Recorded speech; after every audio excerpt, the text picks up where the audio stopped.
Hello, and welcome to the show. I am your host, Antoinette Blake, the DE Diva, aka the Delaware Blogger, and I am here with you every Saturday at 10 a.m., bringing you podcasting pointers that will help you to expand your brand online by simply using your voice.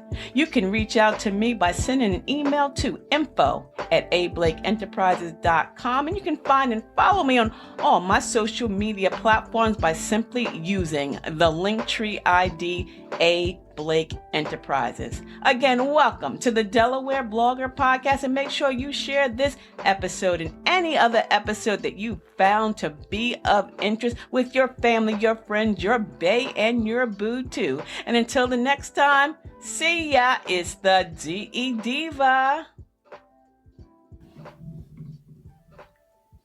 Do you send out a podcast newsletter? You may be wondering, what is the purpose of a podcast newsletter?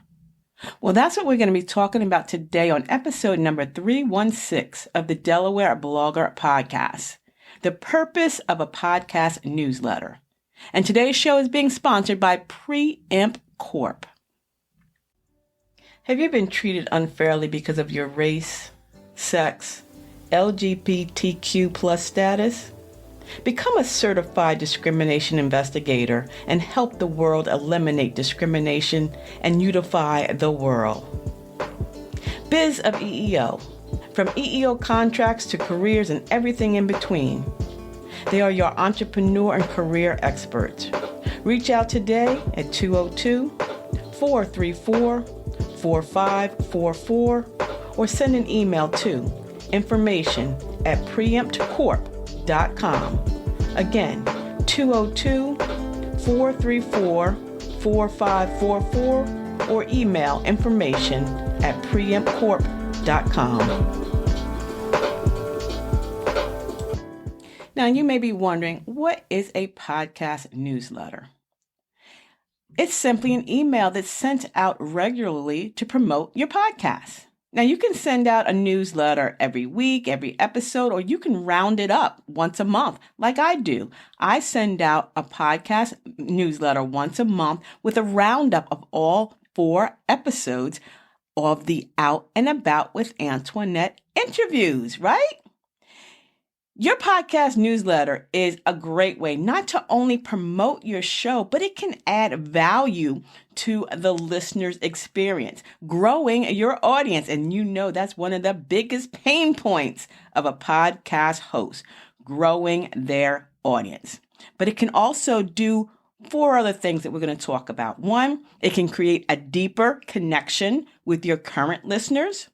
It can 2, build an audience around your podcast.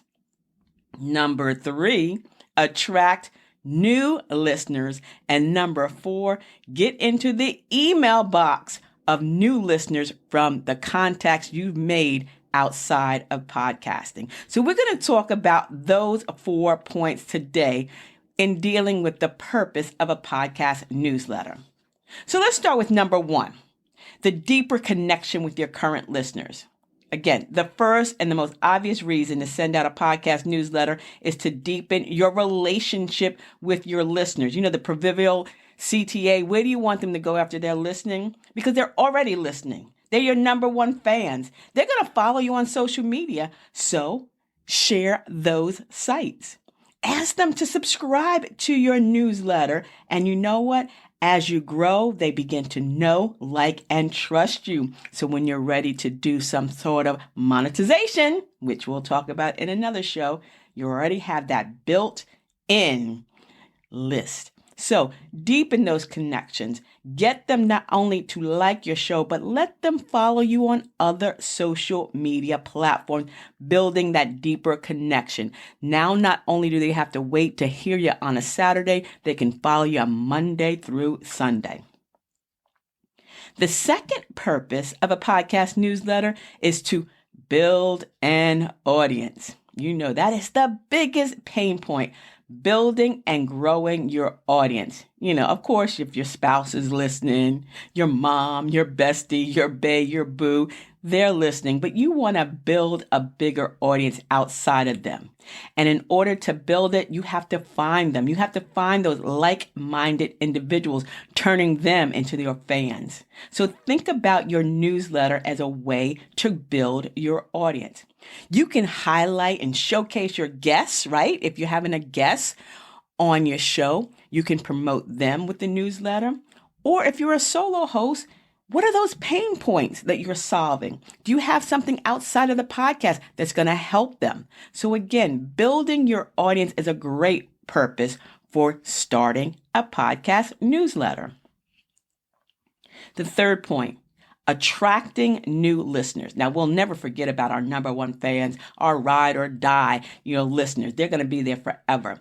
But when your newsletter comes out, it's going to be more than show notes. You're looking to attract new listeners. So you're going to provide some value, more than just simply recapping what the show is about. You're going to talk about other things, how you can build that relationship. Do you have freebies? Do you have events coming up? You want to get listeners involved. You want to share that content in something that they can read as well as they can listen to. So attracting new listeners is another reason why you want to have that podcast newsletter so that people can read and learn more about you and take some action.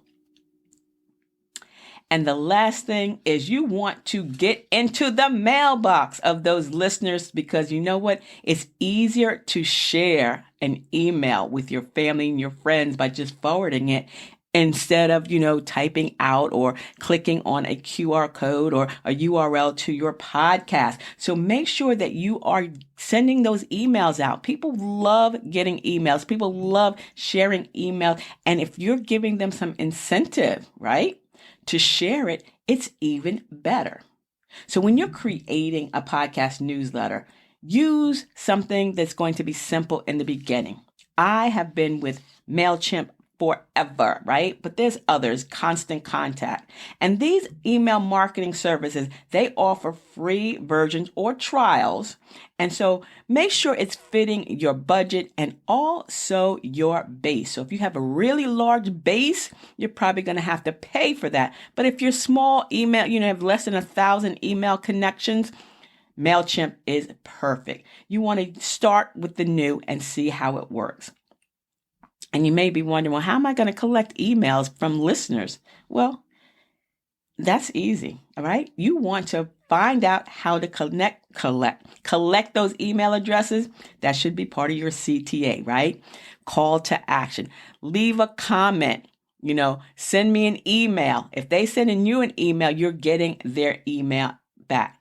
A lead magnet. Do you have something that you want to give away? Something that you want to share? Contests, tickets, and this is the perfect time of the year. People love free. So when you're sharing your email newsletters on social media, use those hashtags free and contests to get people to share with you their email address. Granted, they may just be signing up for a one and done, but at least you got to them. You never know. You might hit their mailbox when they need that inspiration, that motivation, or that instruction, and your podcast is going to be perfect for them. So when you're creating that email address, ask for the email. Networking, when you're out networking, exchanging business cards or scanning QR codes, let people know that you have a podcast and you'd love for them to subscribe. If you're attending podcast workshops or presentations live and in person, share that information with them. Have you been a guest on another podcast show? Let them know how to reach you. Send you an email. Offer a downloadable, a checklist in exchange for an email. And again, especially this time of year, do a giveaway. It's so easy to do a giveaway, a gift card giveaway, and using the term giveaway, free holiday gift. Those hashtags help when you're promoting it. So these are just a few reasons why you should have a podcast newsletter. It's going to help you broaden your brand and expand your exposure online. And when you're sending out that newsletter, again, don't just recap the show notes. Get something catchy or cryptic in the subject line. Make sure you list out your guest name and their titles and links to them if they're, offering something as well. Provide insights. Why is this podcast valuable to the listener? And of course, the links to those episodes. It can be the links to your directory or the links to that individual podcast episode. So when you're sending it out, whether it's a one episode newsletter where you're sending something out weekly or bi-weekly, release it. Let people know, have it catchy. Let them know it's going to be there. What is it? What are the reasons why they should be listening to your podcast, and a call to action? But if you're going to be like me and just do once a month, like a roundup newsletter, that's great because you're discussing different topics, have different guests, tie it in. Let people know there's a beginning, a middle, and end, and then get it in their email boxes. That's right. Get it in their email boxes. So my question for you today is, do you write email newsletters? And if not, why not? Because there is so many reasons. There's a great purpose of creating a podcast newsletter. You're creating a deeper connection with your current listeners. You're building an audience around your podcast, bigger than your family, your friends, your bae, and your boo too. You're attracting new listeners, and you're getting in the email box of new listeners from those email contacts. So when you go out, create a business card with a QR code that links back to your podcast so that you can get them to sign up that way as well. Thank you for listening to today's episode number 316 of the Delaware Blogger Podcast. Thank you for tuning in to today's episode of the Delaware Blogger Podcast, because every week I am bringing you podcasting pointers that will help you to broaden your brand and expand your exposure online by simply using your voice. And if you'd like to be a sponsor for the show or you have suggestions, please send an email to info@ablakeenterprises.com. You can find and follow me on all my social media platforms by simply using the Linktree ID A Blake Enterprises. Check out my other podcast, Out and About with Antoinette, every Wednesday at 1, where I'm interviewing some amazing people from in and around the state of Delaware. So until the next time, make sure that you share this podcast with your family, your friends, your bae, and your boo too. And I'll see ya when I see ya. See ya, it's the DE Diva, aka the Delaware Blogger.